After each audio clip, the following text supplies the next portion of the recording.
Welcome back guys on my YouTube channel. Today I'm sitting on the brand new street legal Husqvarna 701 Rally Replica. Jokes aside, this is not a new model from Husqvarna, but it's the latest bike build I've been doing here in the workshop. And I must say I'm pretty happy on how the final result came. But now with no further ado, let me start explaining to you what I installed and all the features of this bike. The first upgrade and the most evident one is the street legal rally kit from Rebel Exports. This kit turns your 701 into a real adventure bike and also potentially a rally racing bike, because we have the Husqvarna Rally Replica windshield from the factory team, so what is being used in Dakar by Pablo Quintanilla. This provides a much better air protection when you're riding compared to the OEM headlight. Also, the wind is deflected on the sides of the rider, so comparing it to other windshields where they are designed for the air to go on top of the rider, and this can create sometimes buffeting around your helmet, this particular windshield deflects the air on the sides. This provides a really comfortable ride. We have the street legal LED Hella lights, we have high beam, low beam and position light. Everything is sealed, so there's no worry about dust and dirt getting inside the headlight mask. The lights are placed inside the headlight mask, so also this avoids any reflection inside the windshield, making it perfect for night riding. In case in your country you don't need street legal lights in order to ride, there's also the possibility on this kit to mount the Baja Design Squadron Pro, and this will give you lots of more light, but here in Europe and especially in Italy, they're not street legal, so we can use them only for race purposes. The whole windshield assembly can be easily removed by these fairing quick release buckles. You'll need no tools in order to remove it and access either the wiring or the tool bag that we can place here directly on the tower. A quick pro tip regarding fairing quick release buckles. There are many on the market and people ask me why I use these Zeus, which are the original ones that are very expensive compared to very cheap ones you can find on eBay. There is a huge difference. These are cheap Chinese clips and this is an original Zeus clip. You can see the difference because only the original ones have the Zeus logo engraved in it, whereas all the others don't. Apparently, just looking at them, you'll think they're the same, they look the same. But trust me, when you're clipping on your fairing, they have a totally different quality. You don't want to end up losing or damaging then the quick release and finding yourself having to hold your fairing while you're riding. On the tower, we also have the position to place the OEM or any aftermarket turn indicators. They sit nicely behind the windshield. Why this is important is because when we are doing off-road riding, so you're out on the trails, if we place the turn signals anywhere externally, this will translate into braking our turn indicators. We all know when we are out on the trails with friends especially, we will crash.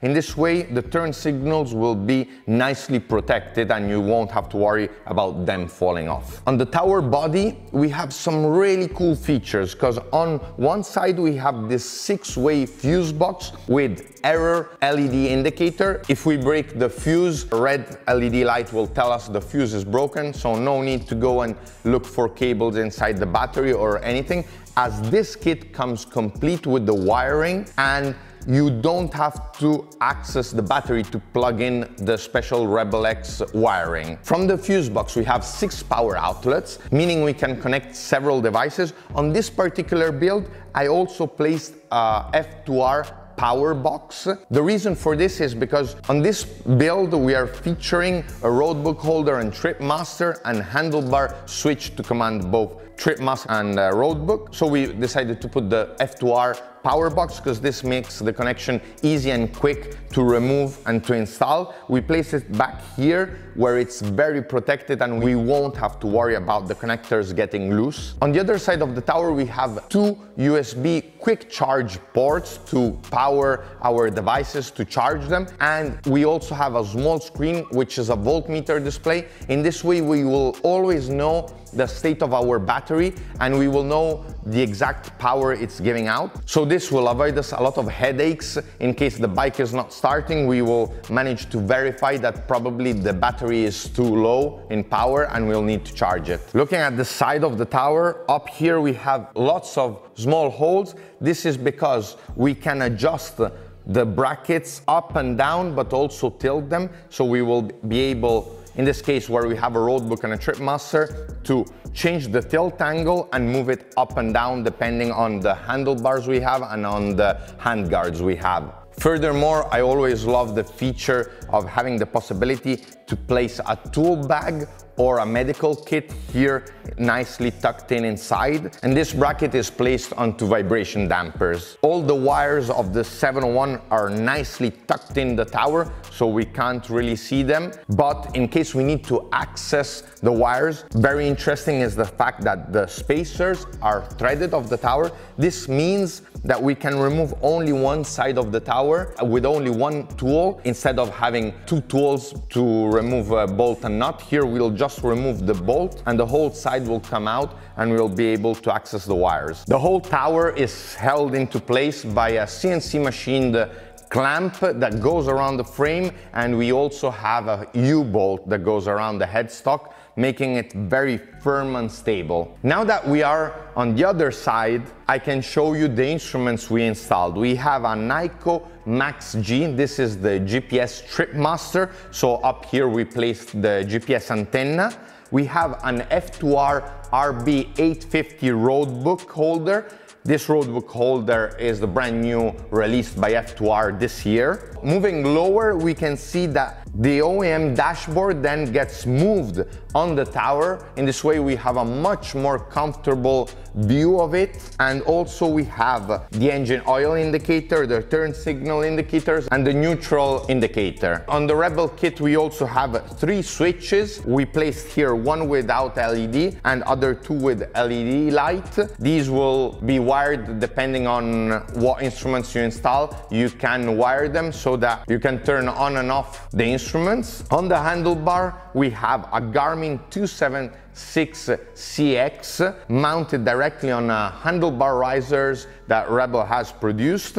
So it's plug and play and replaces the OEM upper riser. Then to command here the instruments, the Tripmaster and the roadbook holder, we have the F2R CNC machined thumb switch. Here we have the 3 buttons to control the Tripmaster, bring it forward and backwards, and switch the mode. One upgrade that I always suggest any Husqvarna 701 owner or KTM 690 owner is to change the light switch. This is the Enduro switch. You can take the switch from the FE or EXC models and replace it instead of this big bulky switch, as this wouldn't have given me enough space to place the roadbook and Tripmaster switch. Keeping focused on the handlebars, we changed the grips. We put foam grips, the classical rally foam grips. This is an upgrade that doesn't suit everyone, and I'll explain you why. Foam grips are very comfortable, especially for long rides,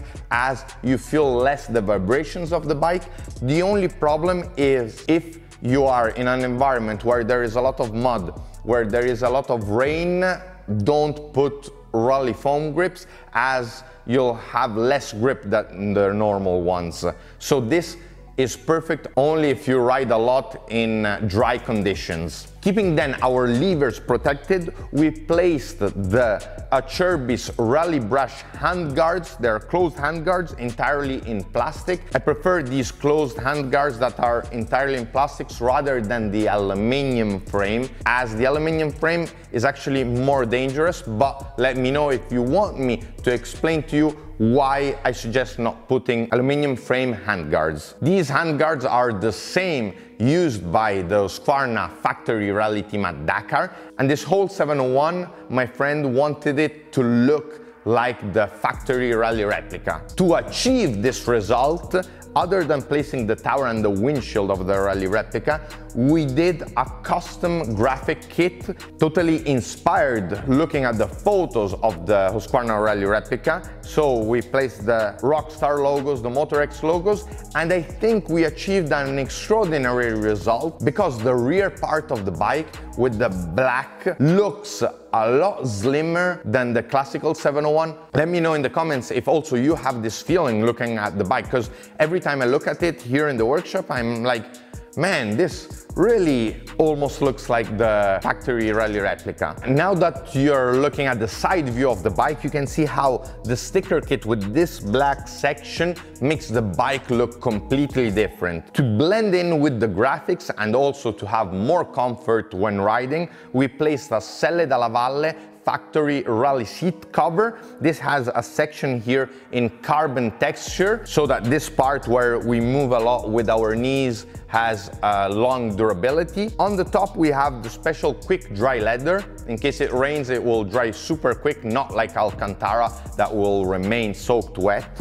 We have a time card pocket. This time card pocket is usually used in racing to put the time card, but also for adventure riding it can be pretty useful because you can put maybe a few things. You can put your earplugs or some wipes. Anyway, here, this is a section I find very useful that you can use. Moving on the back of the seat, we have these camels, they're called. They're small like bumps, as you've seen in my other bike build videos. Underneath here is a layer of memory foam. This means sitting here will be much more comfortable when we are on asphalt for long hours. On the back we have a nice Selle dalla Valle logo. Behind the seat we have a totally different filler cup. This is CNC machined and blue anodized filler cup. And why did we put an Acerbis plastic cap instead of another CNC machined part? There are several reasons. When we are out adventure riding, it could happen that we lose the tap. If we had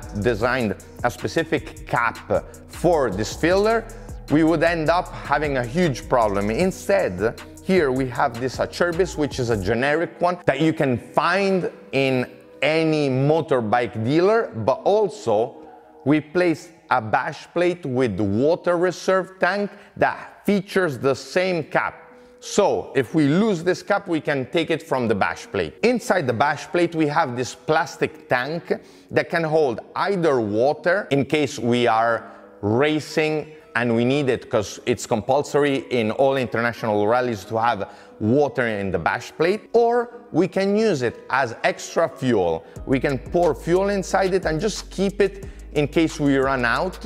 As on the tank, there is also a tap that we can open so that we won't need to remove the bash plate in order to get out the water or the fuel. Around the plastic tank, we have a solid aluminum bash plate. This will protect the tank, but also it will protect the rear brake because you can see the bash plate comes all the way back here. Furthermore, we have a hole in the bash plate so that we can open the tank tap and have either water or fuel coming out here. So if we are carrying fuel, we'll just need a bottle, place it here, open the tap, and then we can pour it in the tank. Very important upgrade, and this is for any Husqvarna 701 user, is the foot pegs. There are many CNC machined foot pegs on the market. Some are pretty cheap. I personally don't trust them. I've had bad experience in the past where the aluminum broke while I was riding, and this can be very dangerous. So I opted for the KTM or Husqvarna Rally Replica foot pegs. These foot pegs you can get either here at Rebel Exports or you can order them on any KTM or Husqvarna dealer, and they fit plug and play. They are much wider, and since we have the clutch cover that is pretty wide on the 701, with these foot pegs we have more comfort when we are doing long rides, but especially when we are off-road, we never end up having the risk of having our foot slide off. To protect the clutch cover, we placed a Tecmo carbon cover. This not only protects it from scratches and looks really cool, but also it adds a layer. This meaning that in case we crash, it will be more difficult for rocks to go and damage our clutch cover. Moving on the other side of the bike, we have always a Tecmo cover for the ignition that has the same functionality as the clutch cover, and a heat shield, because the heat shield made in carbon heats up less than the aluminum stock one. Always looking at the exhaust, we changed the OEM exhaust as it weighs really a lot, and we put a Leo Vinci exhaust. This dissipates better heat, so the feeling when you're riding is that the bike heats up less. Also, we got a little increase in power, and the sound is pretty awesome. That's all for this Husqvarna 701 build. Probably this is not the only build I'll do in this period, as we are also building an LR 701 version, which I'll bring you on the channel in the next weeks. Let me know in the comments if you liked this build, if you got inspired by any part, and if you're interested in any part, I'll link in the description the single parts where you can order them or just look them up. Thank you for sticking around, and see you in the next one. Ciao!